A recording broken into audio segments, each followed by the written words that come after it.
we got the call, it's near enough to 5 o'clock in the morning, I'd say. A house fire in Wolfe Tone Street, and he mentioned Smyths. So I knew their house, like, you know, I knew straight away.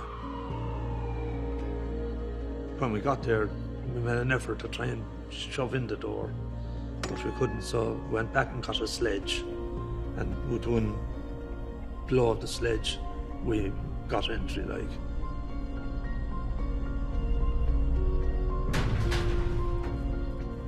Pure blackness, very smoky, and intense heat. On Friday the 11th of September 1987, the people of Kilkenny woke up to the news that there had been a house fire in the city centre. The street was Wolfe Tone Street and the fire was at the house of Nancy Smyth, a 69-year-old woman that lived alone.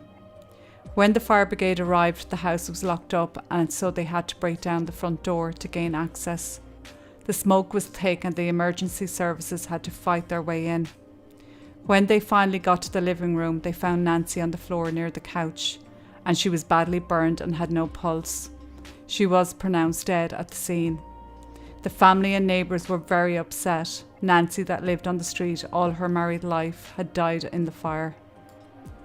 Nancy would have been a well-known figure in Kilkenny at the time. Of course, Kilkenny was a lot smaller then, and nearly everyone you passed by you knew. It was a very close-knit community and it was like a village rather than a city. No back door or front door would ever be closed. People called to each other and the children played together out on the street. Nancy grew up in Castlecomer, a small town 20 minutes from Kilkenny City. She went to England to work. She met her husband Dick there and they came back to Kilkenny to settle down. They had no children but were very sociable. Unfortunately, I have no pictures of either Dick or Nancy. The only photograph of them was hung over the fireplace, which was destroyed in the fire. But she was described as a 5-foot petite lady who was always smartly dressed and she loved her red lipstick. She was friendly and smiling and described as a little dote. Dick and Nancy would always be seen together, linking each other going up and down the town, and would be seen in the pub O'Gorman's together, which was at the end of their street they lived on. The two of them together were as happy as Larry. Dick was very interested in owning and racing pigeons, and O'Gorman's pub would be the centre hub for the pigeon club meetings. And Dick had won a lot of awards for his pigeons over the years. In October 1986, Dick passed away, leaving Nancy living on her own. Once Nancy was on her own, the family would visit her often, but it was her neighbours and close friends who were the ones that really stepped up and kept an eye on her. On September the 11th, 1987, nearly a year after Dick died, Nancy was in the pub one night chatting about Dick to her friends and having a drink. At around midnight, she headed home. She got a lift home from one of the barmen and he waited until she got in the door to her house. A few minutes later, one of the neighbours could hear banging and shouting on Nancy's door. The neighbour and her daughter went out to see what the commotion was all about. A man was at Nancy's house, kicking her door and banging on the window, shouting, "Let me in, I just want to feckin' talk to you." The neighbour shouted up to him, "Leave her alone, will you feckin' go home?" Nancy was inside, saying, leave me alone, I just want to go to bed, go home with yourself." The neighbour knew who it was and her husband came out and saw who it was also, and told the two of them to come back inside and said, "That lad will come after ye." He was a man well known and most people would have been afraid of him. A few minutes later, after they all were back in the house, it all went quiet and so off to bed they went because they thought he had gone home. The next morning they woke to Nancy's house on fire. Most people thought it was a tragic accident that had took Nancy's life. They thought she must have fallen asleep with a cigarette in her hand and that she had died from smoke inhalation. The house was very well built and all the windows had been left closed, so when the fire ran out of oxygen, it didn't take hold like it should have. As the day progressed and people were talking, the rumour train began to circulate that the fire didn't start on its own accord. Garda Pat Starr was suspicious from the get-go and asked the fireman in charge back to Nancy's house to show him exactly where the body was and the position it was when he found her. The forensic team were at the house, as well as Dr. Harbison and Gardaí. The partly burned body of 69-year-old Nancy Smyth was discovered in her small cottage at Wolfe Tone Street, Kilkenny, early on Friday morning. When firemen broke into the house, they found Mrs. Smyth's body in the living room, which was partly damaged by fire. When the body of Nancy was recovered, it was brought to St. Luke's Hospital in Kilkenny for a post-mortem by Dr. Harbison. He performed it on the 12th of September, and luckily Nancy's body was intact and only partly burnt. So when they examined her, they realised she had been strangled. This now was a murder investigation. Automatically they felt it was someone known to Nancy and it wasn't a stranger. Back then everyone would notice a stranger or a strange car. Even I myself would have remembered licence plates and phone numbers. Does anyone else remember what it was like to have to remember? To this day I can remember my childhood best friend's number, but I don't know my son's. Going back to the night of Nancy's murder, a local man named John Joe Malone was seen outside Nancy's house, arguing with her, and soon fingers were being pointed at him. He would have been 23 at the time and a strong man. John Joe was from a lower economical area of the city named New Park. His father would have been known as a tough taskmaster. In other words, he ruled his household with an iron fist, so life was not easy under the Malone roof. John Joe would have been known to the Gardaí for having been in trouble before. When word got out that Nancy was murdered, John Joe went underground and was not seen around the town as much. People came forward and made statements of what they had seen and heard, and people were convinced John Joe had done it. They were just waiting for the arrest. 4 days after the murder of Nancy, John Joe was arrested and detained for inflicting criminal damage, and his arrest didn't go unnoticed. His father was down outside the Garda station shouting in at John Joe, "Don't tell them anything, don't you dare." Even though people came forward with evidence, they couldn't put him inside the house. The DPP felt there was not enough evidence and they had to let John Joe go after 48 hours. On the day of Nancy's funeral, it was a type of eerie funeral. They were not burying a person that died of natural causes, but they were burying a murder victim. All that the family, friends and locals could do was give her the best send-off they could.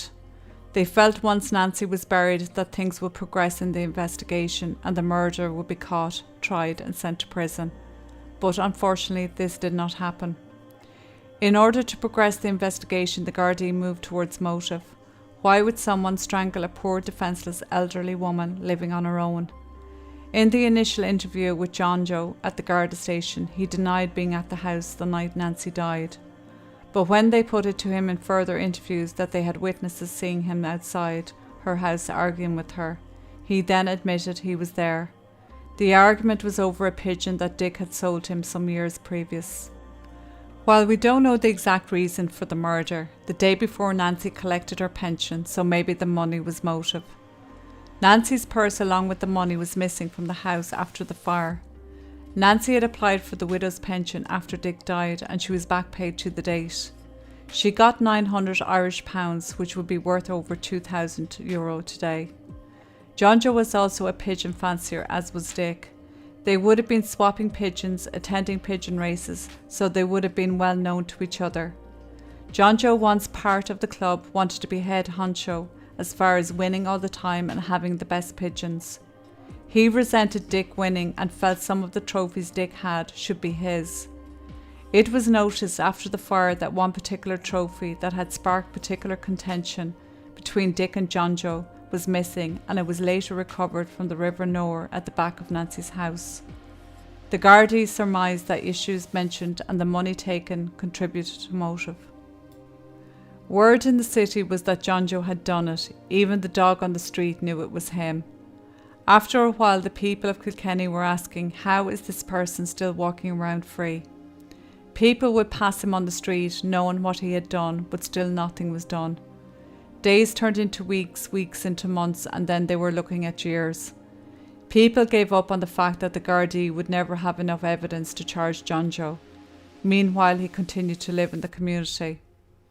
We don't know if John Joe had a conscience or not, but we do know he wasn't able to keep quiet for 30 years that was to follow. He'd often say to people, "I'll never get caught for it," but it was opening his mouth that would eventually get him caught. He got involved with the local Presbyterian group. Maybe he was seeking religion or searching for something. He attended Bible study, and maybe his increase in knowledge of the Bible started to wear on his conscience, and the want to confess or talk about it came upon him. He spoke to a friend of his and asked him, "If someone murders someone, can God forgive them?" And he said yes. "If they are sorry." And then John Joe said, "What if you are not sorry?" The friend said, "Well, then you'd be wasting your time asking for forgiveness." John Joe returned to his friend a few days later and told him he wasn't sleeping, and finally he confessed that he had murdered poor Nancy. Over the next few years he confessed to different people that he had done it. People were fearful of John Joe, and they hoped that he would come forward himself and confess. Conversations in the Bible studies that John Joe attended, and the accumulation of witnesses coming forward, telling the Gardaí that John Joe confessed to them. The Gardaí in 2012 gave the murder inquiry a new lease of life, when they made a fresh appeal for witnesses to come forward after 25 years.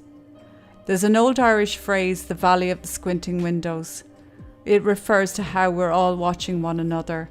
That's how it was, or how it was perceived, that the community was closely intertwined and it was hard for people to speak out against each other.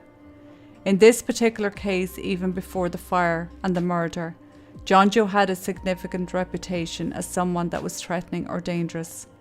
It's hard to speak out against someone like that, because as soon as you speak out, there would be a target on your back. All the Gardaí had were statements. There was no forensic advancement on the case, no CCTV footage. It was information that came from the community only. So eventually, on the 15th of October 2015, John Joe was arrested at his home for the murder of Nancy. He was brought to the Garda station and then to Kilkenny District Court. A lot of people turned up for the court where he was formally charged. People were delighted for Nancy's family. Finally, after 28 years, they were hopefully going to get justice. 2 years later, the trial began at the Central Criminal Court in Dublin.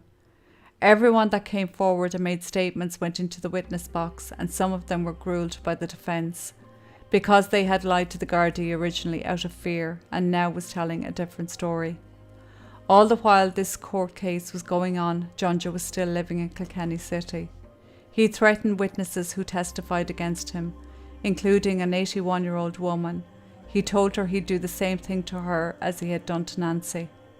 Remember, John Joe would have known these witnesses, where they lived and their names. To me, because of this, he should never have been let out on bail in the first place. John Joe's brother Barney testified that he confessed to him back in 2006, and Barney showed him the door. Hours later, John Joe came back and stabbed Barney on his own doorstep. This was huge for the prosecution. After deliberating for 3 hours and 26 minutes, the jury returned a unanimous verdict of guilty.